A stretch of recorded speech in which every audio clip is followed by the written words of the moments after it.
بسم الله الرحمن الرحيم.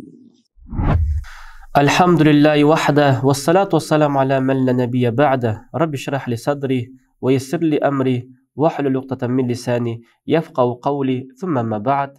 السلام عليكم ورحمة الله وبركاته. Таравих жөнүндө улантабыз. Умар радиаллаху анхунун дорундагы 20 рекет жөнүндө.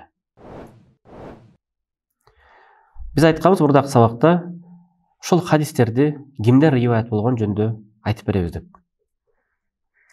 Биринчи рави кимден риваят болгон бул Саиб ибн Язид. Саиб ибн Язид хижранын 3-жылында төрөлгөн, хижранын 91-жылы кайтыш болгон. Бул кичинекей сахабалардын катарына кирет. Саиб ибн Язид ошол жөнүндө бир сөз бар.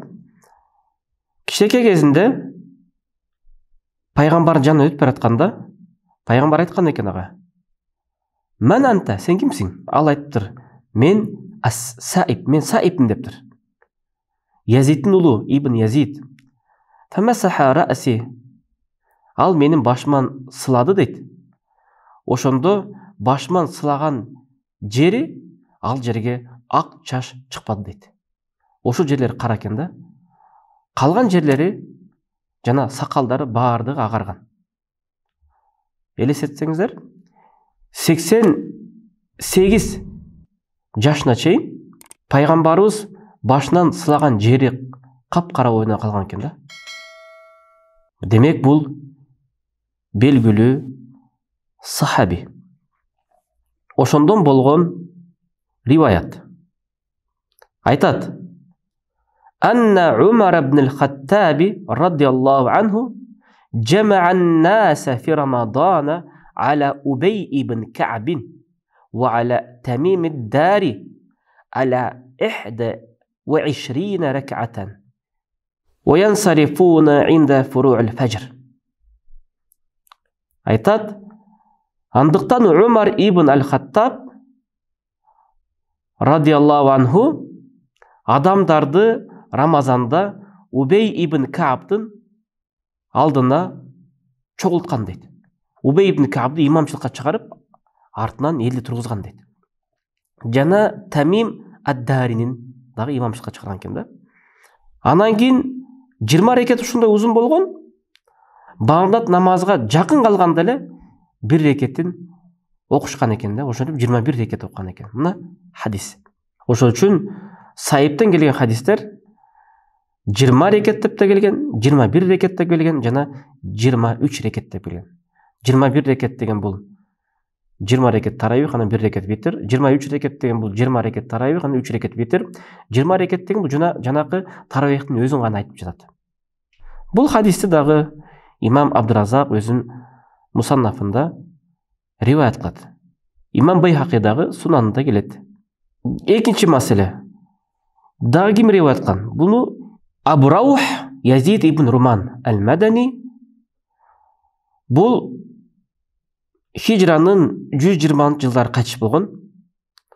Бул өзү кары жана мухаддис болгон. Ал өзү кимден илим алган? Язид ибн Руман Абдулла ибн Айяштын колунда Куранды окуган. Ал эми ал болсо Абдулла ибн Айяш Убей ибн Каабдан сабак алган экен. Демек Абдулла ибн Айяш биякта табиин болуп жатат. Табиинин улууларынан. Убей ибн Кааб сахаба.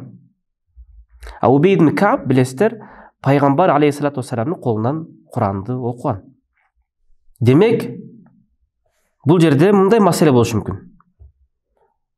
Анткени ошол Язид ибн Руманды айтышат. Бул жөнүндө дагы имам Малик өз Муаттасында келген. Имам Ан-Науи дагы айтат: Язид ибн Румандан келген хадис бул мурсал дешет. Мурсал Умарга тиешелүү. Мындайча айтканда, "Фаина Язид ибн Руман лам юдрик Умар". Умар Хаттабты көргөн жок дейт. Туура, Умар Хаттабтар көргөн жок. Бирок бир маселе бар буякта. Язид ибн Руман ал кимден сабак алган? Абдулла ибн Айяштан алған. Абдулла ибн Айяш Убей ибн Каабтан сабақ алған. Убей ибн Кааб бұл Умар ибн Хаттаб аны таравихты имамшылыққа шығарған сахаби. Демек, Язид ибн Руман ошол хадисті риваят қылғанда дағы, Умарды көрбесе дағы, ал өзін ұстазынан ұққан ошол оқияны. Анын ұстазды Абдулла ибн Айяш. Абдулла ибн Айяш ал өзін ұстазының қылған ишин ұққан. Анткени бұл қарылар бір-біріне үйреткенін айтады.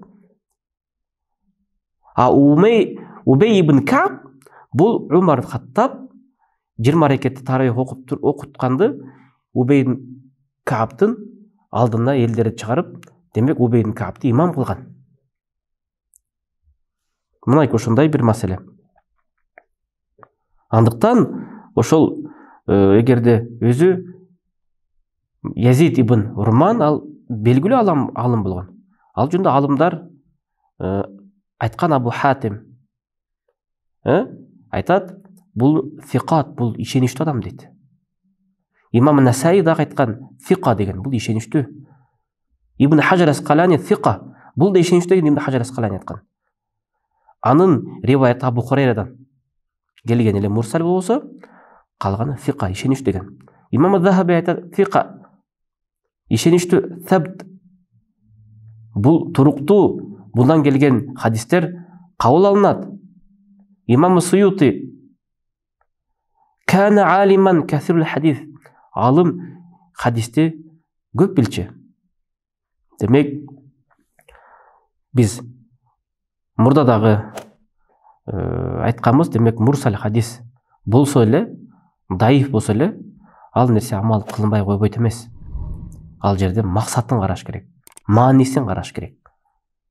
Üçüncü бұл Яхя ибн Саид ал-Қаттан айтқан анна Умар ибн Хаттаб аммара раджулан юсалли бихим 20 рака. Яхя ибн Саид ал-Қаттан айтып жатады, Умар Хаттаб бұйырған дейді, 20 рекет оқысын деп ошол адамға бұйырған дейді.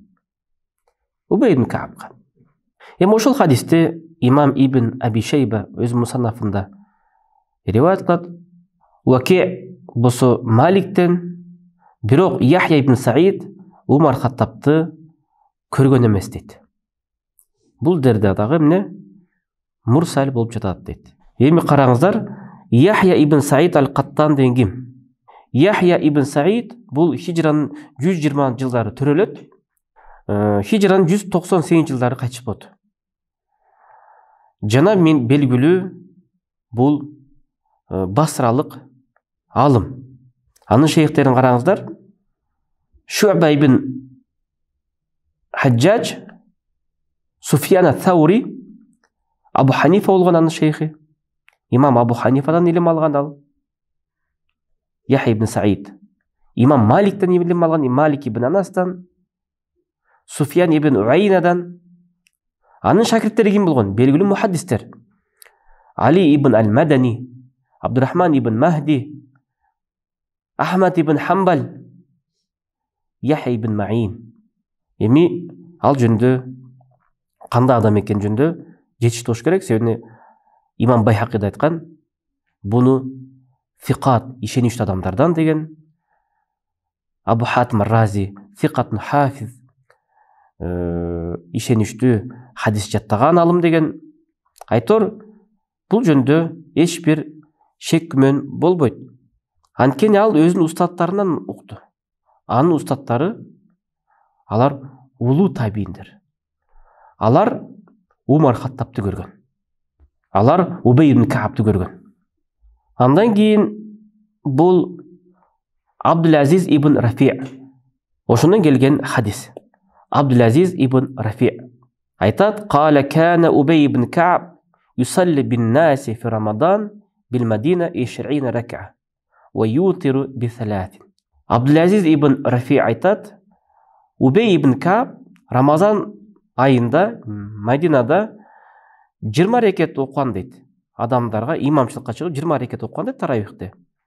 Жана андан кейін 3 рекет витр оқыған дейді. Бұл хадисті Ибн Аби Шейба өз мусаннафында алып чыгарат. Абдул-Азиз ибн Рафи Гимал. Абдул-Азиз ибн Рафи бул хижранын 130 жылдар качып болгон. Бул табиғи болгон, куфалык жана мухаддистерден болгон. Ал көптөгөн чоң муштахидтерден илим алган жана мумундардын энеси Айша небисти көргөн. Мына 4 риваят гана келген Таравих жөнүндө. Бул Сайб ибн Язид, андан кийин Яхья ибн Саид ал-Каттан, Язид ибн Руман, Абдул-Азиз ибн Рафи. Мына 4 риваят. Демек бул жерде 4 тарих, 4 жолдон келди. Бир гана бул Яхья ибн Саид ал-Каттан риваят кылган жок да. Бул жерде беркелер табиин болсо, эң улусу Сайб ибн Язид бул сахаба да. Демек көргөн ал Умар Хаттабты.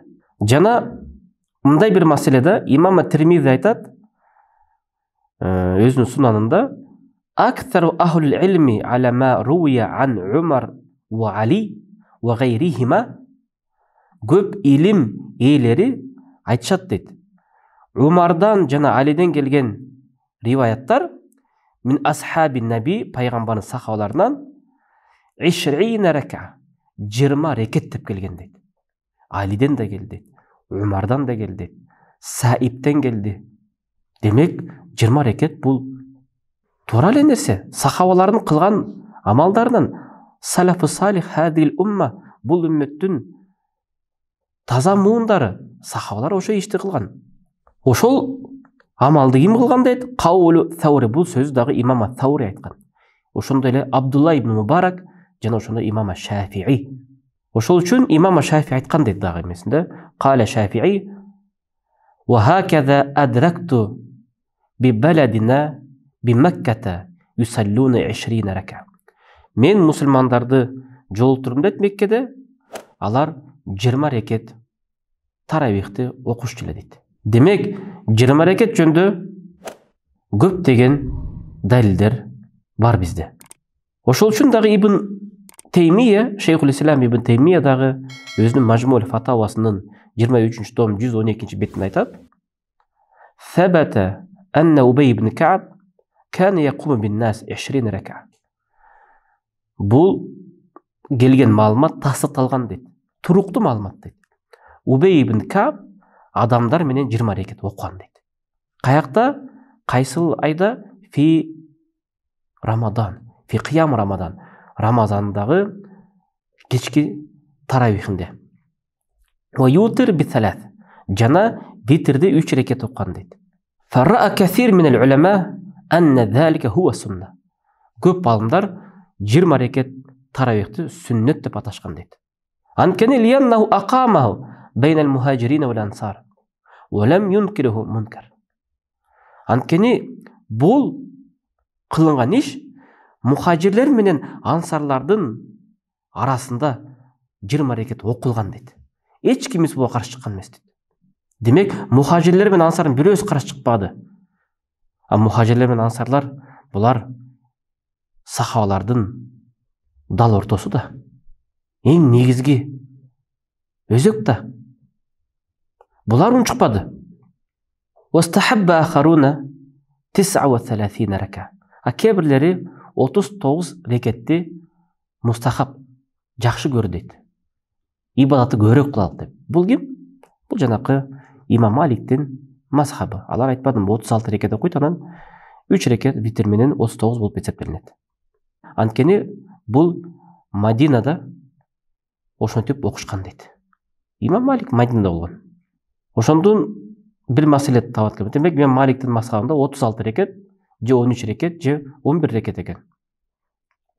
Калган 3 мазхабта 20 рекет. Ошол үчүн Шейхул Ислам Ибн Теймия дагы ошол Мажмуул Фатаванын 23 томунун 113 бетинде дагы айтат: "Ва кала таифатун кад сабата фи сахих ан Айша". Айшанын өзүнө келген хадис, бул сахих хадис дейт. Пайгамбар саллаллаху алейхи ва саллям Рамазанда ашырган эмес, дагы көп өткөн эмес дейт, 13 рекеттен. Бул сөзгө карамарчылык болуп калды дейт.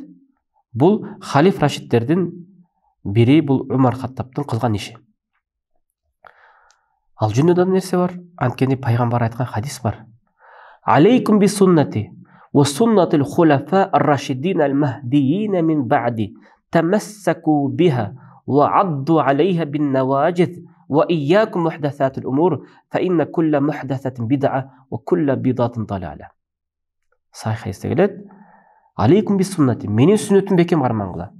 Ва суннатил хулафа ар-рашидин ал-махдиин мин ба'ди. Менден кийин келген халиф рашидтердин сүннөтүн бекем кармаңгыла. Халиф рашид бизде 4-тө: Абу Бакр, Умар, Усман, Али ридвануллаху алейхим. Эми жанакы 20 рекет кимдин сүннөтү? Умар Хаттабтын сүннөтү. Менин сүннөтүмө бекем кармаңгыла, халиф рашидтердин сүннөтүн бекем кармаңгыла. Тамассуку биха ва адду алейха бин наважиз. Азу тиштериңмен бекем тиштеңер. Мындайча айтканда бул жанакындай пайгамбарыбыз сыпаттап жатат. Кандай деңгээлде карманышты? Тиштенген киши кое бербейт. Ва iyyakum muhdathatul umur. Жаңылыктар киргизбейле. Kullu muhdathatin bid'a, бар жаңылыктар бидат, kullu bid'atin dalala, бардык бидаттар адашкан. Башка бир риwayatта kullu dalalati finnar, бардык адашкан нерсе тозокту деген. Демек, Умар Хаттабтын кылган иши бидат эмес да. Ал сунна, анткени пайгамбар биякта бекем кармаңгыла деп. Халиф рашидтердин сүннөтү. Алардын сүннөтүн кармасаңар, менин сүннөтүм кармангандай эле болосуңар деп. Аллах субханаху таала бизге ошол сабаста туура түшүнүк берсин. Эң негизги маселе бөлүнүп кетпейлик, ажырашпайлык, биригелик, мусулмандардын ортосунда тынчтык болсун.